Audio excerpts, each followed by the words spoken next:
The January transfer window is done and Man United has made no more signings after Patrick Dogu. The only expected move will be Tyrell Malaysia joining PSV Eindhoven in his native Netherlands. But what exactly does this business mean to Ruben Amorim and how does it look for you? What is the verdict? Welcome to the United Sport. My name is Webb and here is my transfer business reaction concerning Manchester United. Now, I know most of you have got so many opinions about the business. Some of you are excited. Some of you are okay with it. Most of you probably are so disappointed because of especially the lack of a striker, given the fact that Man United were trapped in conversations with Bayern Munich over Mathis Tel. The expectation was so high, honestly. Even in myself, I had the feeling that we were going to sign this boy. But the deal twisted at the tail end of it. And if you think about it, guys, if we look at the details and the facts, honestly, I want to credit the Man United team, the negotiating team. For the first time, I feel they did the right thing to walk away from the Mathis Tel deal.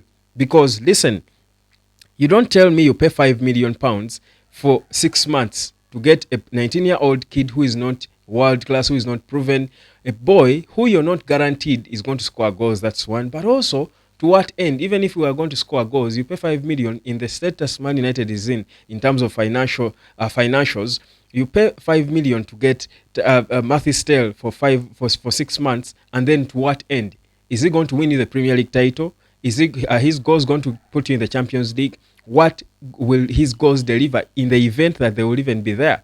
That is, if they will even be there. So for me, I think if you think about it in hindsight without emotions, you're thinking, I think for the first time, these guys are handling things right. Yeah, they're not going into stupid deals where they're just dishing out money to other clubs without purpose. So for me, I will say that was, I think, a good decision to walk away. Let Spurs, who have their money, let them pay the £5 million. And let's see, I think they're trying to fight relegation. Of course, Man United is not so far off it itself, but probably Spurs are closer and more likely to face the wrath of relegation than Man U. Let them use him to fight relegation if there are any guarantees. So for me, I think you had to walk away.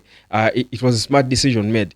You talk about other departments where we need players. Of course, we needed a striker, that we know. But you see, you think about the January transfer window, and if you're Man United, who has already been ripped off when it comes to signing Patrick Dogu, who I thought we paid a penny too much for already, you don't want to go into more signings, especially in the time we are in, the situation we are in, where there is not so much money to spend.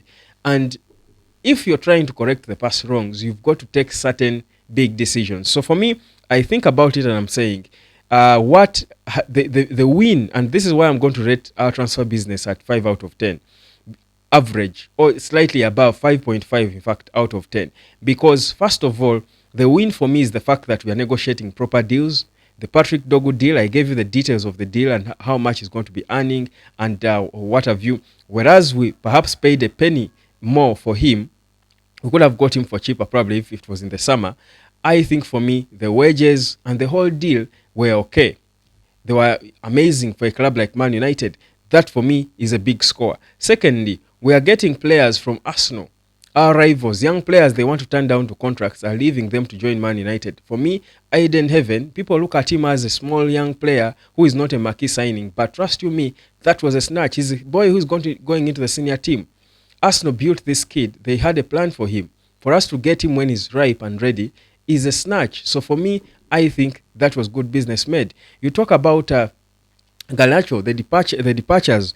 The biggest issue we had was letting go of Marcus Rashford. We have succeeded, and in a deal that makes sense for Man United because we are going to pay a negligible portion of his huge wages. For me, that was a brilliant achievement for the club. One of the bigger issues for Man United, even before we thought about bringing in players, was cleaning the squad, letting go of the dead wood. We have done it at least to a significant portion, because if say Marcus Rashford is gone, if Anthony is also gone, with Rio Betis playing a significant part, paying a significant part of his wages, Tyrell Malaysia is gone. For me, that is big progress for Man United. You see solutions are being figured out. They're trying to do to make solutions to the big problems that the club had. For me, that is a positive thing for the club. You talk about the lack of goals. But before you talk about the lack of goals, we've got to create the chances. But the team is not there yet. So before you even go into panicking and signing a striker to come and be in a squad where the ball doesn't get to them, perhaps it's better we concentrate on organizing ourselves to be able to create more chances. Maybe even Rasmus Højlund will surprise us and score more goals. In the past 2 games, he looks a little better. You see subtle improvements in him. So for me, I will look at the January transfer business that Man United has done, and I will say it's not the most exciting, it's not what we used to, but it's okay. I think Ruben Amorim, I will look at it, go back in his bed and say, you know what, we tried and we did a couple of right things we should be proud of. So with this done and dusted now, the focus has got to be entirely on this team, on this squad and the players we have. What then do we do with them? How do we ensure that we maximize this team, the squad that now that we have? We've brought a physical, hard-working Dogu to increase the energy and pace and running and physicality on the left flank. How do we balance it up on the right?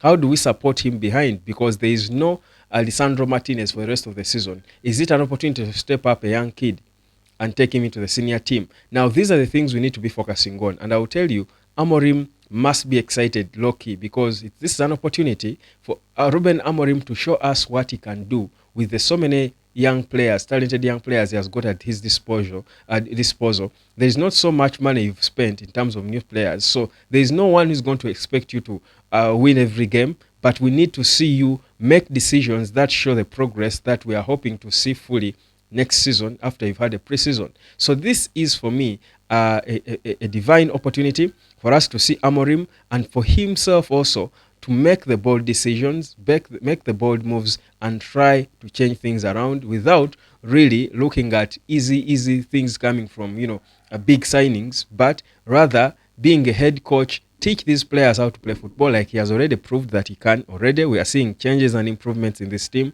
in terms of how they play. Teach them how to play football and let's see the results. For me, I think, honestly, we have outdone ourselves. Man United is okay. Guys, don't complain about Matthew Stell and the lack of a striker. Don't abuse, let's wait for the summer, because we were going to be ripped off and we would end up being in the same place where we are. Yet we are saying we are trying to correct the wrongs that were done by the incompetent team that Ineos sacked when they took over from the Glazers in terms of the football department. So let us not follow the bandwagon. Let us look at the facts, the reality. The truth of the matter is Man United was in a deep ditch, and Amorim and Ineos are working every day and night to try and get it out. And I'll tell you, if this first proper business in Jan is anything to go by, they are really up to it. They are serious about it, they are intentional about it, and trust me, it's a matter of time. It will all make sense for all of us, because at least they are not panicking, they're not making panic decisions, they are not afraid, they're fearless. For me, those are the things I look at and I say, perhaps you know what you're doing, you're sure of it, and there is hope that it will all make sense for you. So 5.5 out of 10, slightly above average for me is how I would rate our business. No striker, no problems. The youngsters will have an opportunity. Again, I will tell you, if Amorim does trust the youngsters, if Amorim does what we've seen Mikel Arteta do at Arsenal, and of course for Mikel Arteta, he has been forced into it. I'm thinking the injury to Lisandro Martinez has got to force Ruben Amorim to think about a left-footed centre-back, either Aiden Heaven if he's ready, but also Godwill Kukonki, who he kept moving with in the squad. There is a reason why he put him there, because there is something in him. Trust him. Talk about the strikers. If Højlund and Zirkzee are not scoring enough goals, you've got so many young goal scorers in the academy. Start introducing them and start trusting them. No one is going to sit here and call out Ruben Amorim for trusting young players. No one, because the expectation won't be so high, but there will be excitement about them. Who doesn't want to look at Chido Obi? Who doesn't want to see Chido Obi?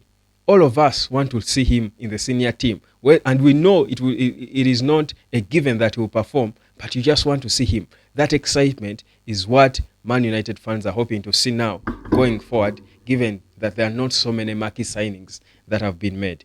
My name is Webb, and the other big scorer is keeping Alejandro Garnacho. I almost forgot. The other big scorer is keeping Alejandro Garnacho, especially after helping him improve.